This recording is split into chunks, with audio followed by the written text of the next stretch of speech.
I'm resigning. The words escaped Chloe Bennett's mouth. At exactly the same moment, her sensible flats caught the edge of the Persian rug outside Damien Moretti's office. "Oh!" she pitched forward. The oversized paper cup flew from her hand. Fresh coffee arced gracefully through the air before splashing across the mahogany floor, the front of her cream cardigan, and finally the crisp resignation letter she had spent 2 hours rewriting because the first 5 versions had contained coffee stains, ink smudges, or teardrops. The folder slipped from her grasp. Hundreds of neatly organized documents exploded across the office like startled birds. Colored tabs, meeting schedules, quarterly reports. A grocery list she had accidentally tucked inside. Sticky notes reading, "Call Emily." Another reading, "Don't forget Damien hates cilantro." Another that simply read, "Breathe." Chloe squeezed her eyes shut. Of course. She sighed softly. I couldn't even quit without making a mess. Silence answered her. No laughter, no whispers, no sympathetic smiles. Only the quiet hum of Manhattan traffic beyond the floor-to-ceiling windows. Slowly she opened one eye. Damien Moretti remained seated behind his enormous walnut desk. Impeccably tailored charcoal suit. Black tie, silver cufflinks. The youngest man ever to inherit the Moretti financial empire. Publicly, he owned shipping companies, investment firms, luxury hotels, and half the city's waterfront redevelopment projects. Privately, people stopped asking questions about Damien Moretti. His calm frightened them more than another man's anger. He didn't look at the spilled coffee. He didn't acknowledge the scattered papers. Instead, he reached down, picked up the resignation letter that had landed near his polished shoes, and unfolded the damp page. His grey eyes scanned exactly one sentence. Then, he tore the letter cleanly in half. Chloe blinked. "Mr. Moretti." He placed both halves neatly on the desk. "No." She frowned. "I'm sorry? I reject it." She stared. I don't think resignations work that way. They do in my company. I already accepted another position." Damien looked up. "Where?" "Chicago." "When?" "I leave tomorrow morning." "I've already signed the contract." She tried smiling. It came out looking more like an apology. "The salary is considerably better." "And your rent?" Damien asked. Chloe froze. "Excuse me? You've never cared about salary." He folded his hands. "You've rejected raises twice. You negotiated additional health coverage for your neighbors instead of accepting a performance bonus.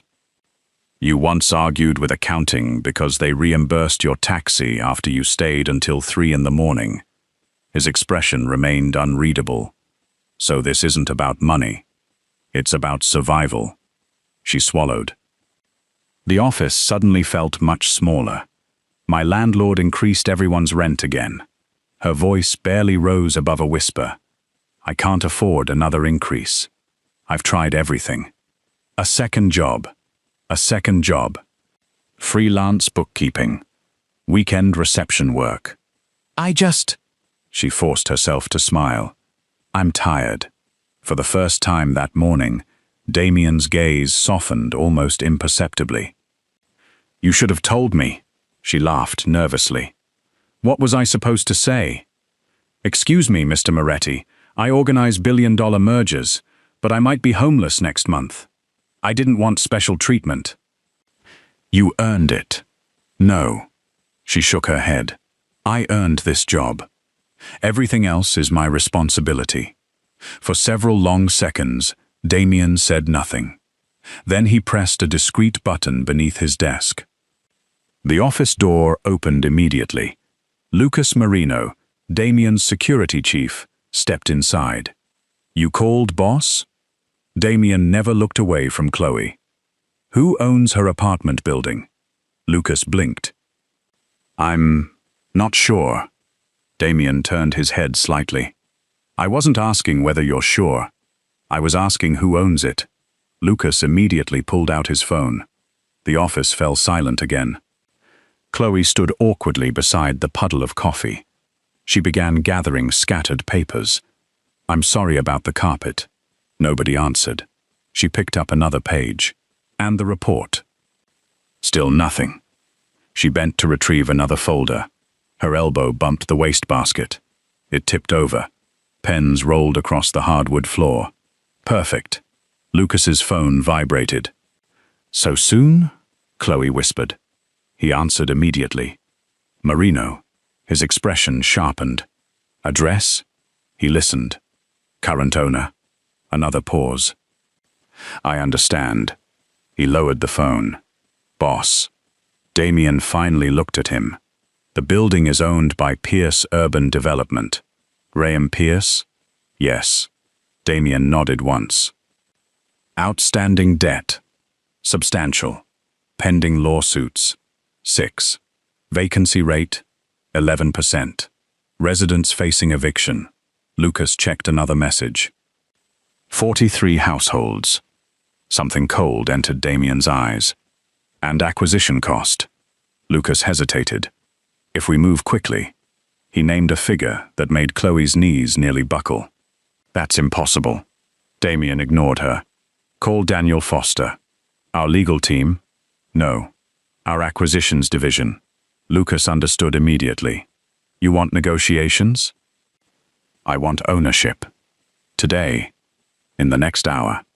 Lucas nodded without another question and stepped into the hallway, already issuing rapid-fire instructions. Chloe stared after him, then back at Damien. "You can't be serious." He stood, walked toward the window overlooking Manhattan. "The building has needed repairs for years. The elevators fail weekly. The heating system is decades old. The city has already cited multiple safety violations." She blinked. "How do you know all that?" "You've mentioned each issue." "I have. You apologize whenever you're late." He turned toward her. "I remember why." The realization hit her like a wave. 3 years. 3 years of casual conversations she assumed nobody important had ever heard. The broken boiler. The leaking ceiling. Mrs. Alvarez on the 4th floor. Mr. Jenkins and his oxygen machine. Children doing homework in hallways because the lights failed again. She had simply talked. Damien had listened. "I don't understand," she whispered. "No." He gave the faintest hint of a smile. "You don't." His phone rang. "Lucas." Damien answered. "Yes." A brief silence. Then another. Finally. "Good." He ended the call. "What happened?" Chloe asked. Damien slipped the phone into his pocket. "We now own your apartment building." Chloe stared at him. The words refused to make sense. "You?" She laughed once in disbelief. "You bought an apartment building. Because I resigned?" Damien walked toward the office door. "No." He opened it for her. "I bought it because 43 families deserved someone who wouldn't sell their homes." He paused. "And because tomorrow morning, my executive secretary is coming to work." Outside the office, dozens of employees pretended not to watch. None of them noticed the maintenance supervisor standing beside the elevator.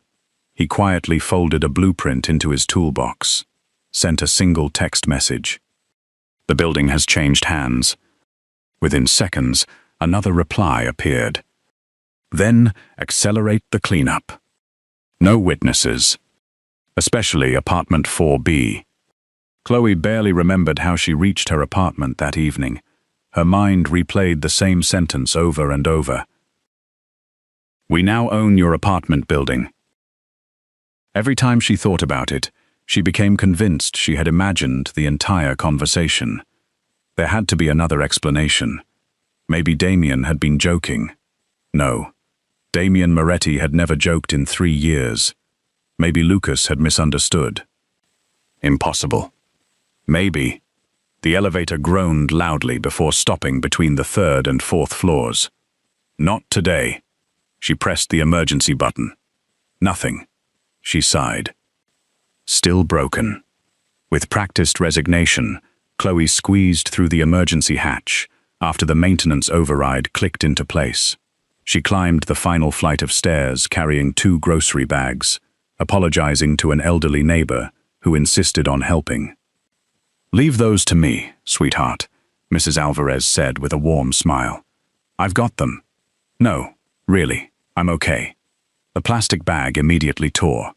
3 oranges rolled all the way down the hallway. Mrs. Alvarez chuckled. "I swear those oranges fear you. They're not the only ones." Together they gathered the groceries. The elderly woman studied Chloe carefully. "You've been crying." "I resigned today." Mrs. Alvarez's smile faded. "You found another place." "I thought I had." "What do you mean?" Chloe hesitated. "My boss bought the building." Silence. Then laughter. Not cruel laughter. The kind reserved for impossible stories. "Oh, sweetheart. I know. It sounds ridiculous." "No." Mrs. Alvarez wiped tears from her eyes. "It sounds like one of those romance novels my sister keeps sending me. I wish." The older woman unlocked apartment 4A before turning back. "Whatever happens, don't lose the man who listens." Chloe frowned. "What?" Mrs. Alvarez nodded toward the hallway ceiling. 3 winters ago, I complained about the broken boiler. The next morning, your office delivered 6 portable heaters. I assumed the city finally cared." She smiled knowingly. "You didn't tell them. You told him." Before Chloe could answer, someone knocked loudly on the building's front entrance downstairs. Another knock, then another. Voices echoed through the lobby. She leaned over the stair railing. 6 people wearing expensive suits were entering the building carrying clipboards. Surveyors, structural engineers, electricians, an architect.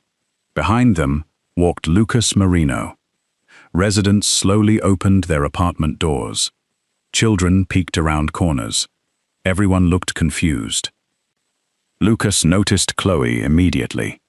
"Miss Bennett, you actually came." "I said we would." He handed her a thick envelope. She opened it carefully. Inside was a typed announcement. "Effective immediately, ownership of this property has transferred to Moretti Property Holdings." Below that, "All eviction notices previously issued are permanently withdrawn." She stared, then kept reading. "All rent increases are frozen for a minimum of 3 years." Another page. "Immediate repairs begin tomorrow." Boilers, roof, elevators, plumbing, electrical systems, accessibility improvements. The list continued for 6 pages. Mrs. Alvarez covered her mouth. Across the hallway, retired schoolteacher Harold Jenkins slowly lowered his reading glasses. "They're fixing everything?" Lucas answered simply. "Yes." A young mother stepped forward, carrying a toddler. "We're not being forced out." "No." But the developer said luxury apartments were already approved. Lucas's expression hardened. They lied. Murmurs spread throughout the hallway. People looked at one another in disbelief. For years they had lived with constant threats. Pay more. Leave. Accept buyout offers worth almost nothing. Now, everything had changed overnight. An elderly veteran approached Lucas. "What do you people want in return?" "Nothing. No company spends this much money for nothing." Lucas smiled faintly. "Our employer dislikes bullies." From the back of the crowd, someone whispered, "Who's your employer?" Lucas looked directly at Chloe. "Mr. Damian Moretti." The hallway fell completely silent. Even the children stopped talking. Everyone in New York knew that name. Mrs. Alvarez slowly turned toward Chloe. "That's your boss?" Chloe nodded weakly. "I organize his calendar." Nobody spoke for several seconds. Finally, Harold cleared his throat. "You mean, the most powerful man in the city bought our building?" Because his secretary couldn't afford rent. I don't think, Chloe began. But even she no longer believed her own explanation. Something didn't fit. Damien had reacted far too quickly, as though he already suspected something, as though buying the building had solved more than one problem. The following morning, Chloe arrived at Moretti Global 15 minutes early. Old habits. She unlocked Damien's executive office, straightened every folder, refilled his coffee beans. Adjusted the fresh flowers Emily from reception always placed on the side table every Tuesday. At exactly 7:30, Damien entered. He removed his coat. Good morning. Good morning. Neither mentioned the apartment building. Instead, Chloe handed him the day's schedule. Conference call at 8. Mayor's office at 9. Harbor Authority lunch at noon. You have dinner with Sophia Hayes at 7. Damien glanced down. Cancel dinner. You've cancelled 3 dinners this week. I know. Sophia will be upset. I know. She hesitated. She likes you. Damien met her eyes. I know. Something about the conversation felt strangely personal. Chloe quickly looked back at her tablet. There are also 27 calls from real estate journalists. Ignore them. And the acquisition? Confidential. She nodded.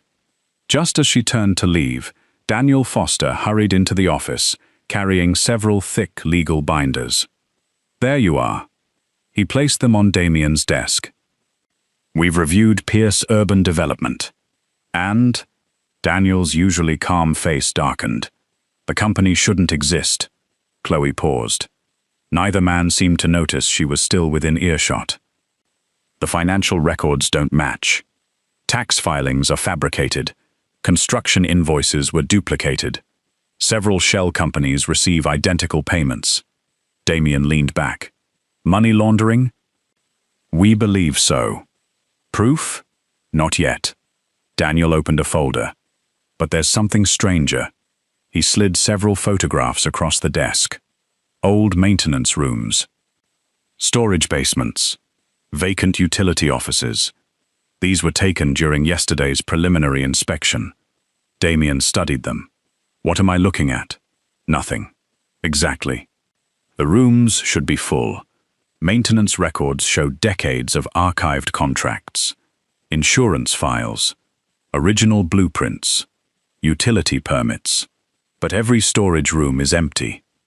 They were cleared recently. Damien looked up. How recently? Within 24 hours. A chill crept through Chloe. 24 hours. The same afternoon Damien bought the building. Someone had rushed to remove something. But why? Chloe asked, before realizing she had spoken aloud. Both men turned toward her. She immediately flushed. I'm sorry. I wasn't trying to interrupt. Damien gestured toward the photographs. What do you see? She stepped closer, looked carefully. One picture showed dusty shelves. Another showed scraped concrete. Then, her eyes stopped. There. Daniel frowned. What? She pointed toward a faint rectangular outline on the wall. The dust. It isn't even. Damien narrowed his eyes. She continued. Someone removed a filing cabinet. Recently. See the clean rectangle? Daniel blinked. I completely missed that. Chloe looked at another photo. And here. Fresh scratches. Heavy furniture. It was dragged. She picked up a third photograph. This electrical panel. The screws were replaced. They're shiny. Everything else is rusted. The room fell silent. Daniel slowly smiled. I've been staring at these for 12 hours. You found 3 inconsistencies in 30 seconds. Chloe looked embarrassed. I just organize things. Damien's expression became unreadable again. No, he said quietly. You notice what everyone else overlooks. Before anyone could speak again, Lucas rushed into the office. His usually composed face was grim. Boss, what happened? Our inspection team found blood. The room froze. Where? Inside the basement maintenance corridor. Lucas placed a sealed evidence bag on the desk. Inside lay a single maintenance ledger. Its cover was stained with dried blood. And that's not all. He looked directly at Chloe. Someone broke into apartment 4B last night. Chloe's face drained of color. My apartment? No, Lucas answered softly. The apartment directly beneath yours. The one that's been vacant for years. Damien slowly stood. Prepare the cars. Lucas nodded. You think whatever they removed? Damien finished the sentence.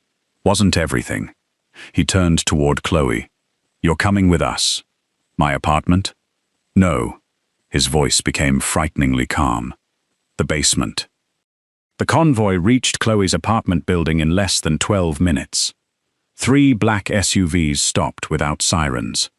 No flashing lights. No unnecessary attention. Damien stepped out first. Lucas and 4 security officers immediately secured the entrances, while Daniel Foster spoke quietly with 2 forensic investigators already waiting outside. The building looked exactly as Chloe had left it that morning. Children played hopscotch on the sidewalk. Mrs. Alvarez watered flowers from her balcony. Someone was practicing the violin on the 5th floor, an ordinary apartment building. Yet everyone around Damien moved as though they were entering hostile territory. Lucas handed Damien a flashlight. The basement corridor has been sealed. No residents allowed inside. Damien nodded, then looked at Chloe. You stay beside me. I can handle myself. I know. His tone remained calm. That wasn't a request. For some reason, she didn't argue. The basement smelled of concrete, old pipes, and decades of damp air. Emergency lights cast long shadows across the narrow hallway. Daniel crouched beside the maintenance room. The blood was here. A dark stain stretched across the cracked floor. Not much. Just enough to suggest someone had been injured while carrying something heavy. One forensic technician looked up.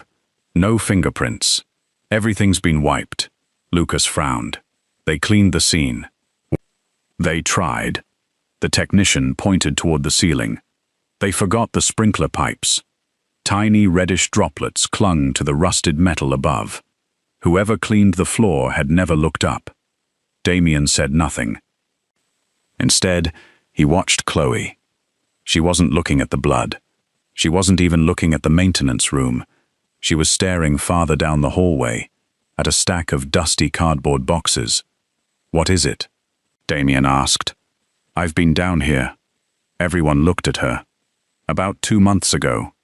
My apartment lost power. The superintendent told me the electrical panel was here. She walked slowly toward the boxes. I remember. She stopped. No, that's wrong. Lucas exchanged a glance with Damien. What changed? She pointed. There used to be vending machines. What? Old soda machines. There were 3. She measured the distance with her eyes. They stood right there. Daniel frowned. The inspection photographs don't show any machines. Because someone moved them. Chloe knelt beside the wall. A faint rectangular discoloration remained where the machines had blocked years of dust. They were hiding something. Lucas immediately signaled 2 officers.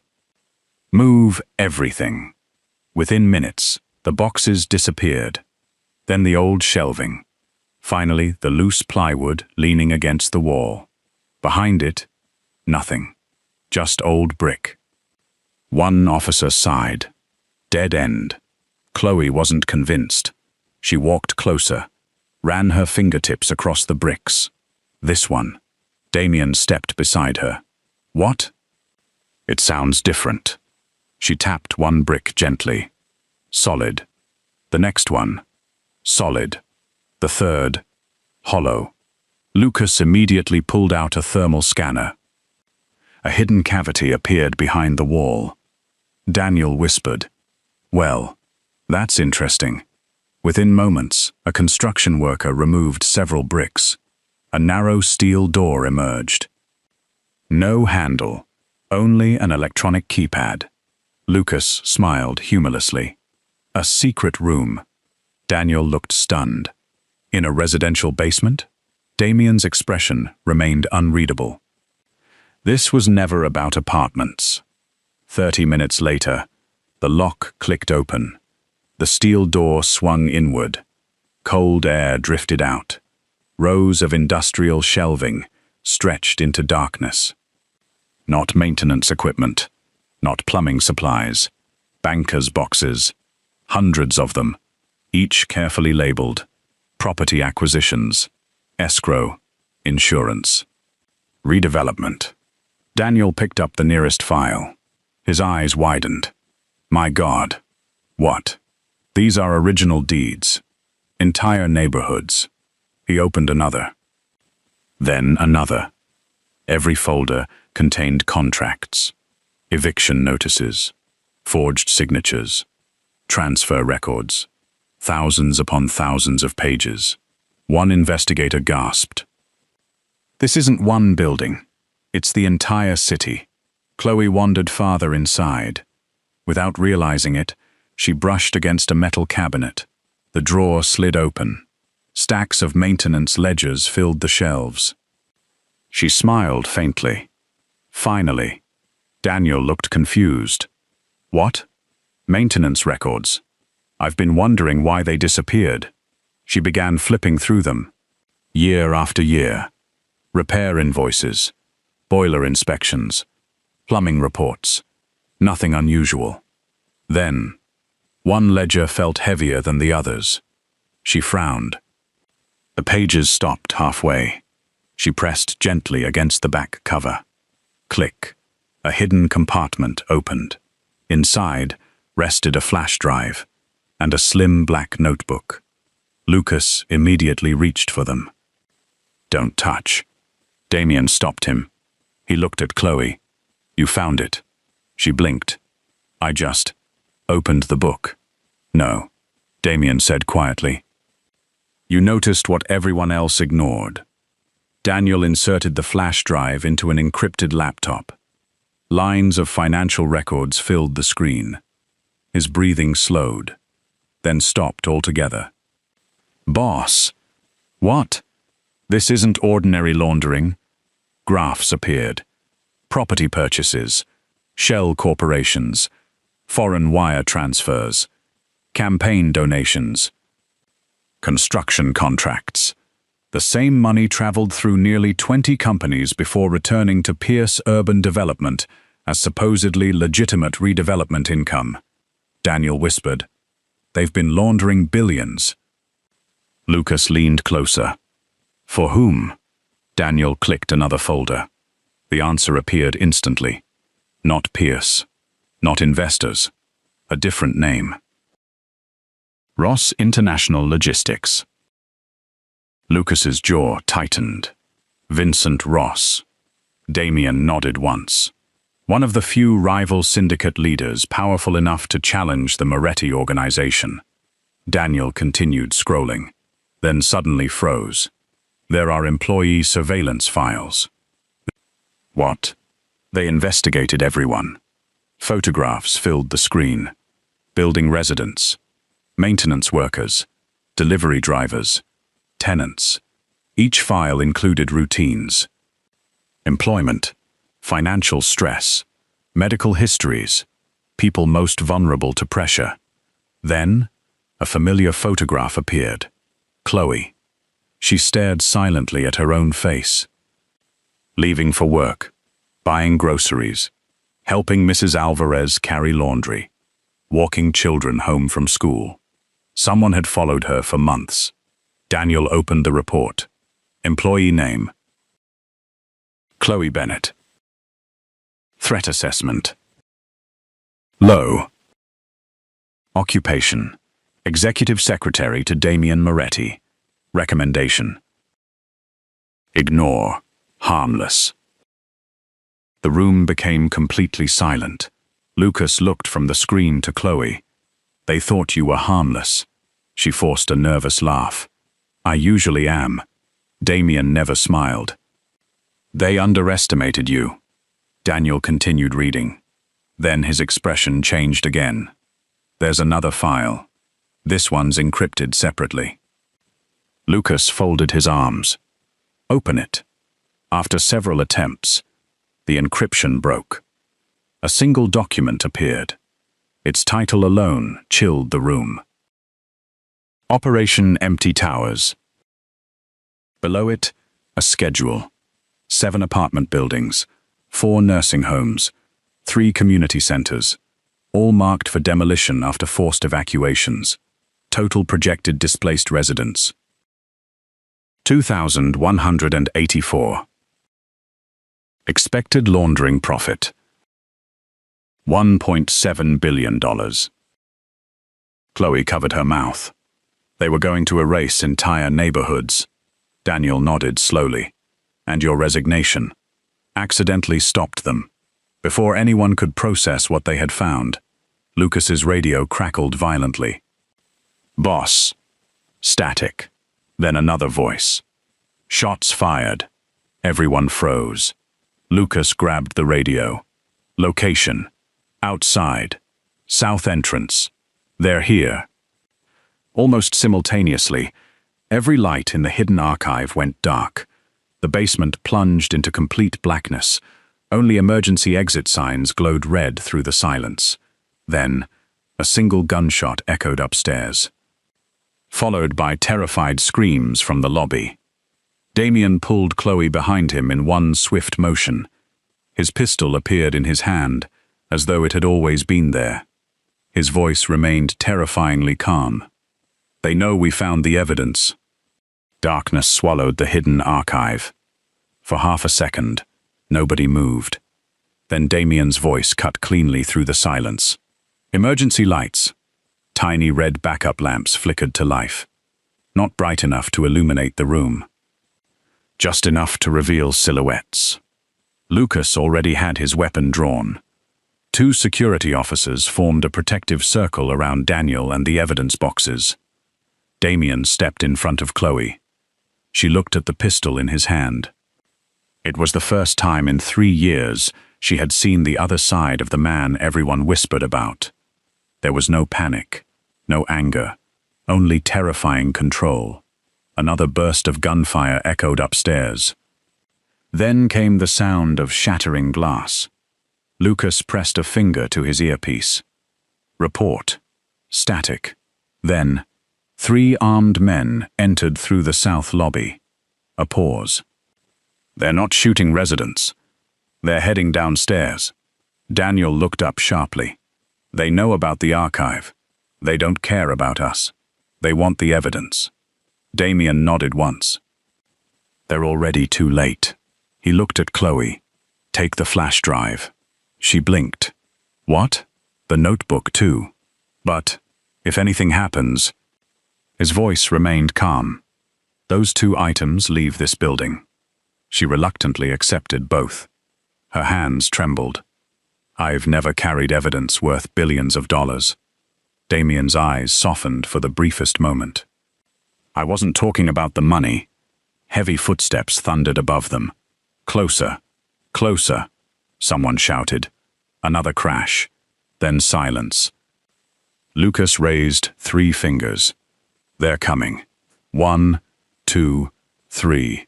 The steel archive door burst inward. 3 masked men rushed inside. Each carried suppressed rifles. They barely crossed the threshold before Damien spoke. Now. The room exploded into motion. Lucas tackled the first attacker before he could raise his weapon. 2 security officers slammed another against the wall. The third spun toward Chloe. She froze. The man lunged. Without thinking, she stepped backward. Her heel caught an abandoned toolbox. Oh! She stumbled sideways. The attacker fired. The bullet struck the metal shelving where she had been standing a fraction of a second earlier. The impact knocked dozens of archive boxes onto him. Hundreds of folders rained down. The steel rack tipped. The masked man disappeared beneath nearly 1,000 pounds of paperwork. Lucas blinked. Did she? One officer laughed, despite himself. She accidentally took him out. Chloe stared at the collapsed shelving. I'm really sorry. The groaning man beneath the boxes sounded considerably less forgiving. Within seconds, all three intruders were restrained. Daniel exhaled slowly. Well, that was unexpected. Lucas looked toward Damien. I still don't know whether she's unbelievably lucky, or the universe simply refuses to let her fail. Damien answered quietly. Neither. She keeps moving. 40 minutes later, police investigators arrived. Officially, Moretti Property Holdings had discovered financial evidence during a lawful inspection. Officially, unknown armed suspects had attempted to destroy that evidence. Officially, everything now belonged to the city's major financial crimes task force. Unofficially, Damien had already copied every file. 3 days later, City Hall overflowed with reporters. Television cameras lined every aisle. Developers, bank executives, housing advocates, neighborhood associations. Every seat was occupied. At precisely 10 o'clock, the special public hearing began. Graham Pierce entered confidently. Perfect navy suit, perfect smile, perfect performance. He expected another routine zoning approval. Instead, he found Damien Moretti seated across the chamber. Pierce's smile faltered, only slightly. Then he noticed Daniel Foster, then Lucas, then Chloe. She sat quietly behind Damien, with several thick binders neatly arranged before her. Pierce frowned. Why was the secretary there? The city commissioner opened the hearing. We are reviewing redevelopment proposals submitted by Pierce Urban Development. Pierce stood. Thank you. He launched into a polished presentation. Urban renewal, economic growth, affordable housing, community investment. Every sentence sounded rehearsed. Every statistic sounded perfect. Until Damien stood. I have a question. The room immediately fell silent. Pierce smiled politely. Of course. Damien slid a single document across the table. Would you explain this transfer? Pierce glanced down. His smile remained. Routine accounting. Another document. And this one? Construction financing. Another. Then perhaps. Damien placed an entire stack onto the table. You can explain all of them. Pierce's confidence began slipping. What exactly are these? Daniel answered. Original financial records. The commission members leaned forward. Daniel continued. Recovered from a concealed archive beneath one of your apartment buildings. Murmurs spread across the chamber. Pierce's face lost color. Impossible. No, Daniel corrected calmly. Documented. One commissioner adjusted his glasses. You had a hidden archive. Pierce laughed nervously. I have no idea what they're talking about. Damien looked toward Chloe. Miss Bennett. Every camera turned. Chloe nearly dropped her binder. She stood carefully, walked toward the witness table. Her knees felt weak. Public speaking had always terrified her. She accidentally bumped the microphone. It squealed loudly. Several reporters smiled. She flushed crimson. Sorry. Damien simply nodded. Take your time. She inhaled deeply. Opened the first binder. I organize documents for a living. Her voice shook. So, I noticed something. She explained the missing maintenance records, the moved vending machines, the hidden compartment, the altered ledgers, no dramatic speeches, no legal jargon, just simple observations, one detail after another. The room listened. Then Daniel projected the financial records onto the massive screen. The laundering trail appeared step by step, corporation to corporation, account to account, neighborhood after neighborhood. Finally, the title appeared. Operation Empty Towers. A collective gasp filled the chamber. One elderly commissioner removed his glasses. My God. Daniel nodded. 2,184 residents. Scheduled displacement. Estimated criminal profit. $1.7 billion. Pierce shot to his feet. Those files are fabricated. Before Daniel could respond, Chloe quietly raised another binder. I don't think they are. She removed a faded maintenance request. Then another. Then another. Each contained handwritten notes. Residents reporting strange late-night deliveries. Locked basement corridors. Unauthorized construction. Electrical outages timed with undocumented visitors. Small details. Ignored individually. Devastating together. She smiled nervously. I filed these. I never throw paperwork away. A reporter whispered. She built the entire case. From maintenance requests. The commissioner turned toward Pierce. Do you wish to revise your testimony? Pierce remained silent. Then federal agents entered the chamber. One approached the commission. We have arrest warrants. For Graham Pierce. And Vincent Ross. The room erupted. Television cameras flashed continuously. Pierce attempted to flee. Lucas calmly stepped into his path. I wouldn't.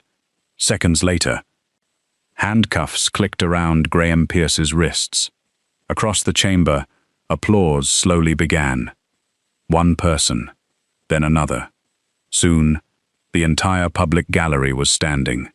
Residents, journalists, city employees. Not for Damien. Not for Moretti. For the ordinary secretary whose careful habits had exposed one of the largest housing corruption schemes in the city's history. Damien remained seated, watching only Chloe. She looked overwhelmed, embarrassed, almost ready to apologize for receiving attention. He quietly walked onto the stage beside her. The applause slowly faded. He spoke only once. For 3 years, people called her Clumsy. He looked across the chamber. They were wrong. They confused grace with value. She notices what everyone else ignores. She remembers what everyone else forgets. She protects people long before anyone realizes they're in danger. He turned toward Chloe. The Moretti organization did not save this neighborhood. You did. The audience rose once again. This time, every single person stood. Even the commissioners. Even the federal investigators. Even reporters lowered their cameras long enough to applaud. Chloe looked out across the room. For the first time in her life, she wasn't trying to disappear. She was finally being seen. 6 months later. The first thing Chloe noticed was the sound. Children laughing. For years, the building's courtyard had echoed with arguments between tenants and property managers, threats of eviction, and the constant groan of failing machinery. Now, someone had installed a small fountain in the center of the courtyard. Flowers lined the walkways. Fresh paint covered every hallway. The elevators worked. The roof no longer leaked.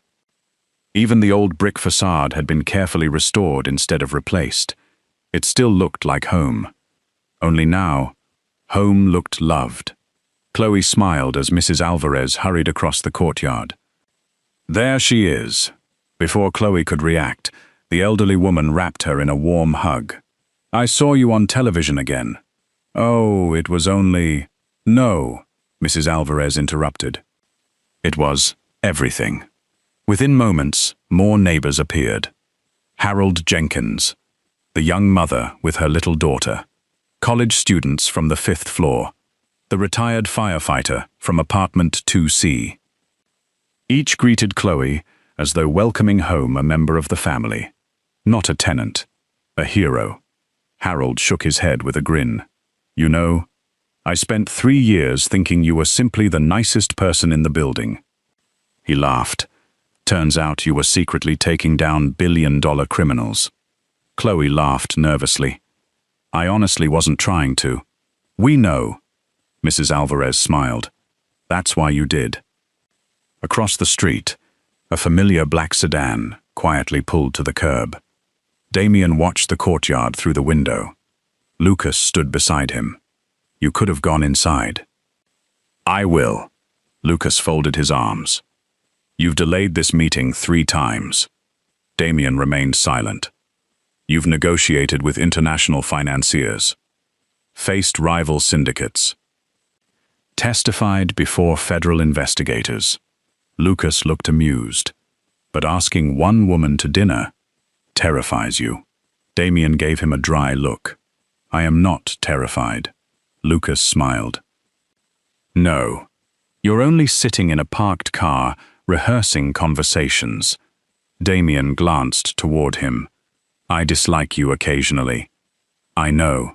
Lucas opened the rear door. Go. Chloe was helping a little boy retrieve a kite tangled in a tree when she noticed the familiar footsteps. She turned. Damien stood a few feet away. No bodyguards. No entourage. Just a navy suit with the sleeves rolled neatly to his forearms. For a moment, neither spoke. Finally, Chloe smiled. You came. I said I would. You usually do. She walked toward him. I heard the city officially transferred ownership to the residents. It was finalized yesterday. The neighborhood association now owns the building. She looked surprised. You really gave it away. It was never mine. He answered simply. I merely returned it. They began walking slowly through the courtyard. Children waved. Older residents greeted Damien warmly. The feared businessman nodded politely to each of them. Watching him here, no one would have guessed the reputation that followed his name throughout New York. Mrs. Alvarez leaned toward Harold and whispered loudly enough for everyone to hear, They're adorable. Chloe immediately blushed. Damien pretended not to notice. They eventually reached the small rooftop garden that had recently been completed. The skyline shimmered beneath the evening sun. For several minutes they simply stood together. I never thanked you. Chloe finally said, You've thanked me many times. Not properly. She looked down at the city. I thought buying the building was the biggest thing anyone had ever done for me. She smiled softly, but it wasn't. Damien looked at her. What was? You believed me. When I didn't believe myself, silence settled comfortably between them. Then Damien spoke. There is something I've never told you. She laughed. That sounds serious. It is. He rested his hands on the rooftop railing. The day you resigned. I did not buy that building to keep an employee. She looked at him quietly. I know. No. He shook his head. I don't think you do. When you walked into my office that morning, I realized something. I knew exactly how every department in my company would function without me. I knew which executive could replace another. I knew which investment would survive if I sold it. He smiled faintly. But I had absolutely no idea how tomorrow would look. Without you in it. Chloe's eyes slowly widened. I wasn't protecting my schedule. I wasn't protecting my company. I was trying to protect the only part of tomorrow that I looked forward to. Tears filled her eyes. You've spent years apologizing, he continued gently, for spilling coffee, for dropping folders, for bumping into doors, for taking up too much space. You never noticed what everyone else noticed, she whispered. What did they notice? They noticed that every room became kinder after you entered it. They noticed that frightened people relaxed when you smiled. They noticed you remembered birthdays, favorite coffees, children's names, and promises everyone else forgot. He stepped closer. I noticed something else. She barely managed to whisper. What? I was happiest on the days you accidentally interrupted my meetings. A small laugh escaped through her tears. That's a very strange compliment. I know. It's also true. For the first time since they had met, Damien Moretti looked uncertain. I have negotiated billion-dollar acquisitions. I have faced men who wanted me dead. I have never been more nervous than I am right now. Chloe smiled through her tears. I've never seen you nervous. I hide it well. He reached into his jacket. Not for a ring. Instead, he produced the first resignation letter, still stained with dried coffee, still torn neatly in half. He had carefully repaired it with transparent archival tape. You kept it. I keep important documents. She laughed. Even ruined ones. Especially ruined ones. He looked into her eyes. Because that was the day I almost lost the best thing that had ever happened to me. A tear rolled down Chloe's cheek. She gently took the repaired letter. Then, without thinking, she stepped forward and wrapped her arms around him. For a second, the feared mafia boss simply stood there. Then he held her as though he had wanted to do so for years. I should probably confess something, Chloe mumbled against his shoulder. What?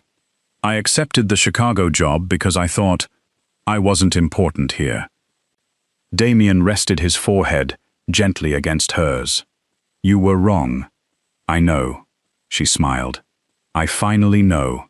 Several weeks later, Moretti Global held its annual charity gala. Hundreds of executives filled the ballroom. Journalists gathered near the entrance. When Damien arrived, the cameras immediately turned. Not because of him, because of the woman walking beside him. Chloe wore a deep emerald evening gown that celebrated every graceful curve she had spent years trying to hide. She still looked slightly nervous. She still accidentally caught the edge of the red carpet with her heel. She stumbled forward. Oh! Damien caught her effortlessly before she could fall. The photographers laughed softly. So did Chloe. So much for making a graceful entrance. Damien smiled.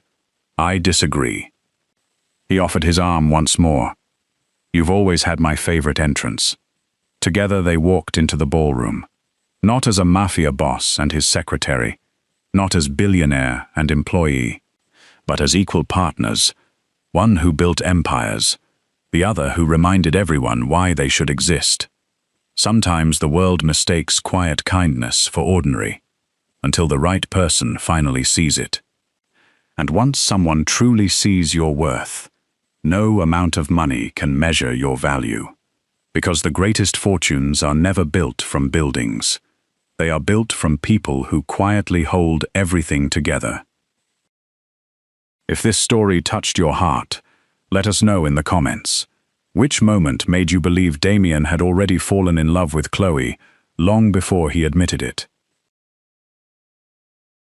Don't forget to like this video, subscribe to the channel, and turn on notifications for more emotional stories filled with unforgettable twists, powerful romance, and justice that arrives when it's needed most.